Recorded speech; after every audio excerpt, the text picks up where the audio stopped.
Welcome back to another episode of Who Should You Choose, the video series where I go through the prior videos, questions, and comments and help you with your HUT lineup decisions. As always, if I don't get to your question, you want to make sure you're subscribed, the notifications on to get your best shot at getting the question answered in the next episode. But also, come check me out live on Twitch. I'm live by 2 p.m. Eastern Time throughout the week, twitch.tv/nosleeves12, and I'll be happy to answer your question live. So let's take a look at, we got 15 minutes on the clock, and let's see how many we can get through as I'm trying to put these videos out a little bit more regularly heading into the holidays because I know a lot of people, they're not going to get a chance to play and things like that. So might as well see if we can't help you guys out beforehand. So Brooks says, "What's up, Sleeves? Wishing you and the fam very Merry Christmas. Appreciate that, buddy.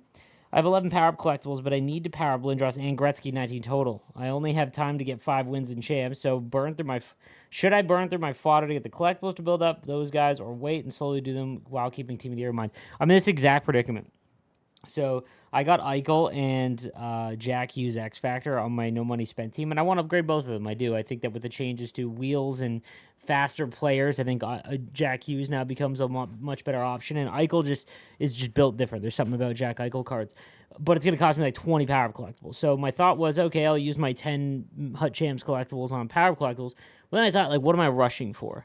Like, realistically, is powering up both of these guys and having them maxed out immediately right now going to change anything in your gaming experience? Is it going to net you another win? No, probably not. So I would just take your time, man. I would save for Team of the Year. That's going to be more important, and you're going to want to have that stuff left over for Team of the Year more than you're going to want to have maxed out Gretzky and Lemieux, which you can get anytime. We got Cole says, "Hey, Slaves, I've got Quinn Hughes X Factor not upgraded, but be doing objectives for power-ups in case he gets Team of the Year. Should I use HUD Champs collectibles for power-up collectibles, or 10-18 or 18-80 overall packs normally get 10 wins, Division 3 Diamond, or Ultimate Awards? If he gets Team of the Year, power-up collectibles will be worth it, but if he doesn't, I'm missing out on a lot of fodder." Okay, so this is going to be like a major issue because the thought is if one of your cards get Team of the Year that has an X Factor and you fully upgrade it, you get a discount. But where the misconception is if you don't already have him upgraded. The discount is that you've been using the card for so long.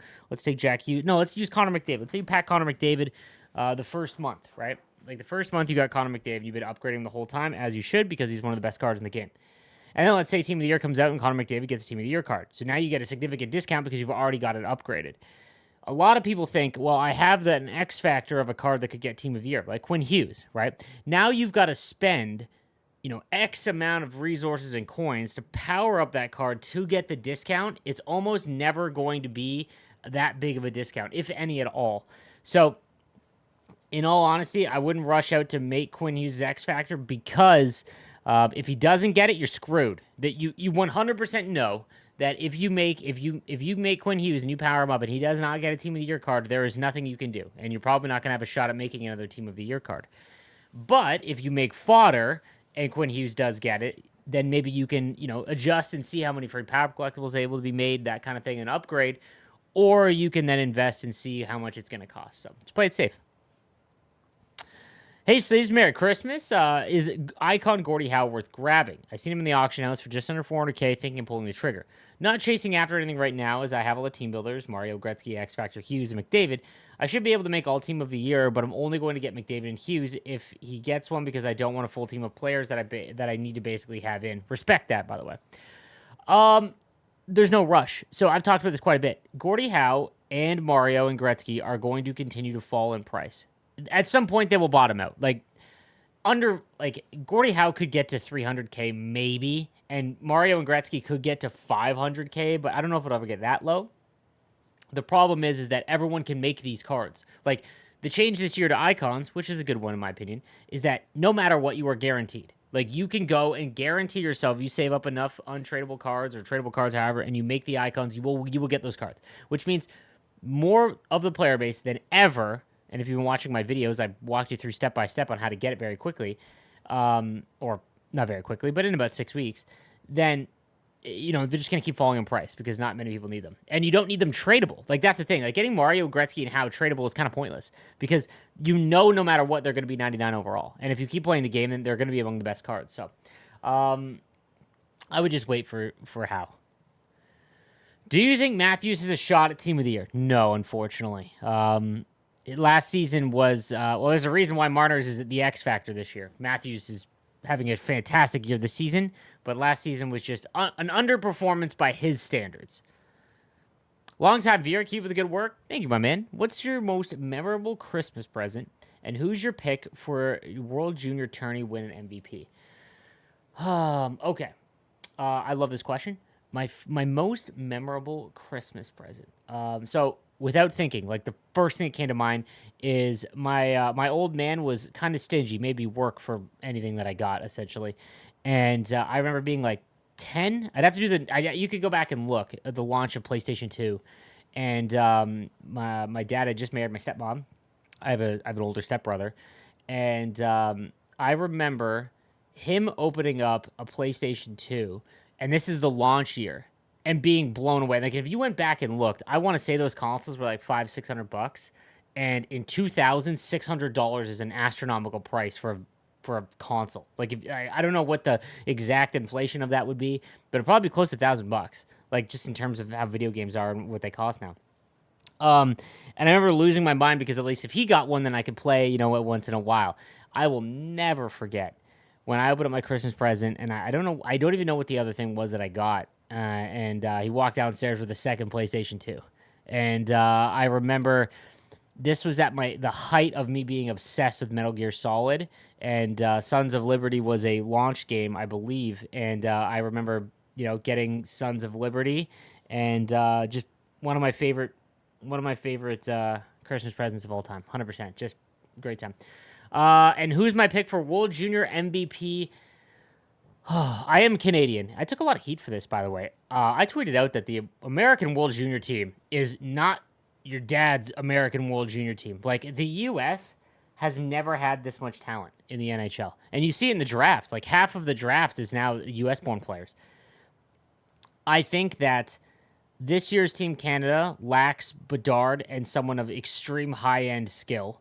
And again, obviously, if the Team Canada players were allowed to play, we would have Bedard. I can't think off the top of my head. There's a few. Korchinski would be back as well. Poitras coming back is huge, by the way. Also a little scary as an OHL fan. I'm an Ice Dog fan, and I do media for them. I have a really big growing concern that the Bruins are not going to let Poitras play past Game 40, so that his year kicks in, his full arbitration year, and they're going to send him back to the OHL because that makes Guelph very good. But nonetheless, the U.S. team is absolutely stacked stupid. And I'm going to say Will Smith wins MVP as a Sharks fan. Not that I want that. I want Team Canada to win. If you go look at the rosters, guys, you'll get all these blind bias hatred because it's USA versus Canada. It's wild. Like, the U.S. roster is crazy.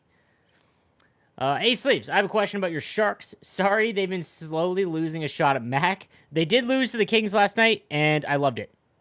Which is just awful. I can't wait for this rebuild to be over, but I got like 4 more years. Who has surprised you the most this season? Thanks, my guy. I love the vid as always. As the Sharks, it's Eklund. And not because he's supposed to be good.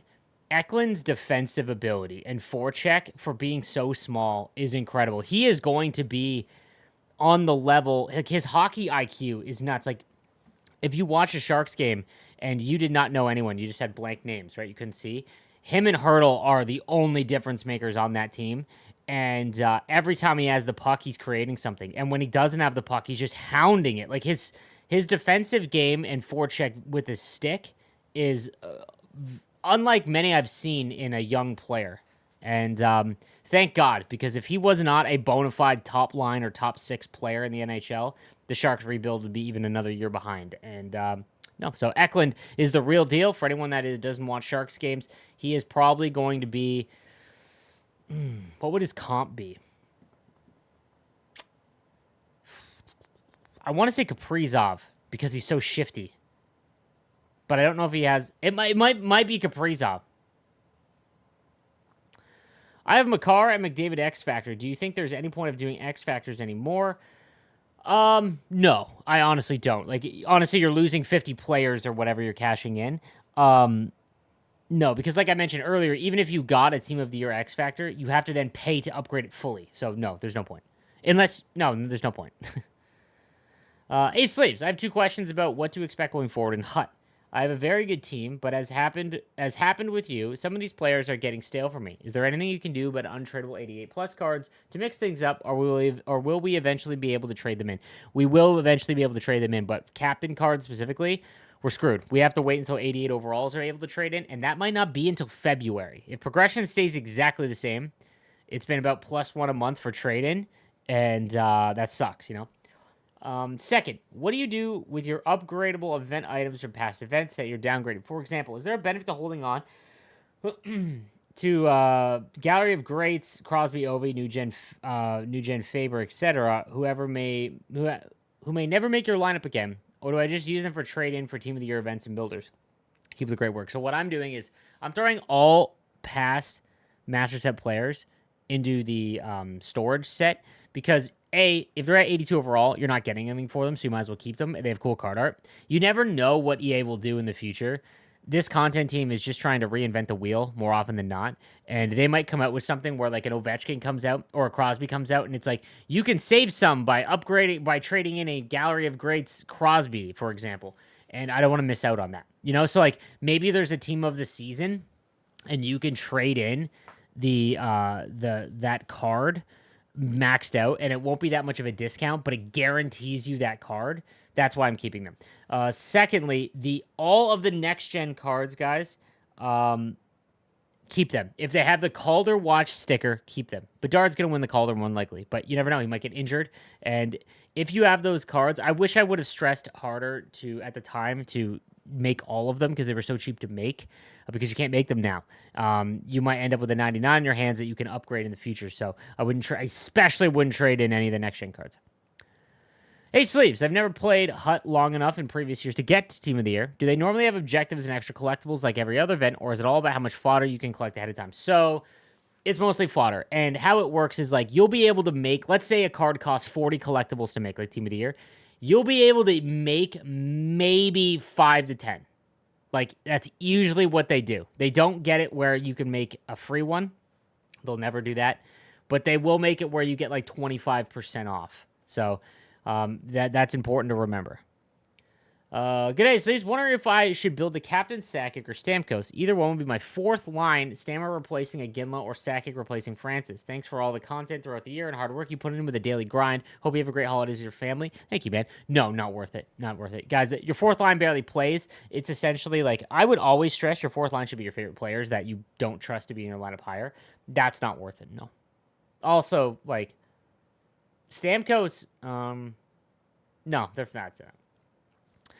I make a Bruins theme team every year, but I have X Factor McDavid untradeable. Is it worth making his Team of the Year card? God, I mean, like, yeah. It depends. Like, I'll be honest. In MLB, I make a Red Sox theme team, and I only use Red Sox players. But I'll be honest with you, I made Shohei Ohtani last year, so. Hey, Sleeps, I'm getting ready for Team of the Year. This is my first year of Hut, and I'm hoping to walk away with 3 Team of the Year cards. I currently have 950,000 coins. My question is, I pulled the 87 McDermott Enforcer tradable. Should I sell them for about 45 to 50K, or is it better value to trade in an 87 for a Team of the Year set? Also, what's the lowest you should sell the 87? So I never want to give you a price point, because if I do, then everyone in the market will just make that the price. It's unfortunate, but if I say prices, people will take advantage of that, and they will go and set the market at that, unfortunately. That's, I asked for the spotlight, and that's just one of the downfalls of it. So that being said, what I would do is go and look at what the cheapest 87 is going for. If McDermott is going for that price, then just keep him. That's fine, right? If McDermott's going for 15, 20K higher, you want to sell him, buy an 87 or nothing, or buy an 86. 87s are not guaranteed, by the way, guys. I think they are, but I don't want to be wrong for you guys. So 19-minute vids, love it. Yeah, I went a little long last time.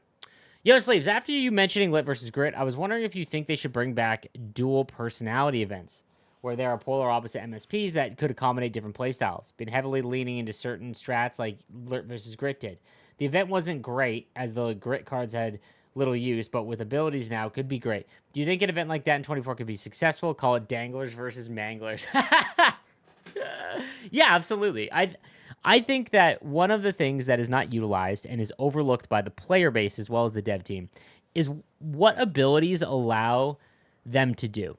Everyone wants to say they hate abilities, and I understand that because abilities, certain cards are useless if they don't have abilities and a certain ability now, and a card is overpowered if it has a certain ability now, as an example. But if you remove abilities, there are no custom shots or custom, like very few custom strides. There's nothing to differentiate Dennis Potvin and Shane Doan other than the name on the back and some numbers on the card. That's it. Like, there's nothing. So abilities at least allow to have some, like, okay, maybe I'll try this. For example, I would love, and I hate saying this now because if a dev listens to this and then there's a million out there, then it's on me, but I would love some cards, some forward cards with Total Eclipse. If you see my YouTube shorts, the YouTube short that I made or TikTok that I made on Seeing Eye, if you can get someone, there's a Seeing Eye shot that you can do when the goalie's screened. And Total Eclipse, if you have gold Total Eclipse, you can see when the goalie's screened because it lights up under your player, which I think is a very underrated tool that you can use. So I'd love to see some players that have Total Eclipse. No one has it. One player, Ryan Smith's Icon, because it's the third year of X Factor abilities. The player base has figured out what the good X Factor abilities are. EA has figured out what we want to be, or what makes a good card, so they put all the good abilities on so that they sell more packs, so that everyone wants to buy these cards. But personally, I'm at a point now where, like, dude, I get every card's got to have Unstoppable Force and Truculence and all of that, but man, give me, like, Big Tipper, Total Eclipse on a card that's somewhat usable. And Joe Pavelski's captain card for the San Jose Sharks. Give him 99 hand-eye, 88 speed and acceleration, gold Total Eclipse, silver Big Tipper. That's it. That's all. Like, that's what I would love to see. Also, that's a sick idea for a captain's card, so make that. All right, guys, that is going to do it for this episode of Who Should You Choose? If I didn't get to your question, I apologize. Come check me out on Twitch. Also, make sure you download the League Gaming app and check out Hut Hub, our Hut database website that is on the app, as you can get any card that you were looking for. You can compare cards. You can take a look at all the stats. You want to know who has the highest face-offs, what abilities, all of that. You can do right from the app. Thank you guys again for watching. I'll see you next time. Have a good one.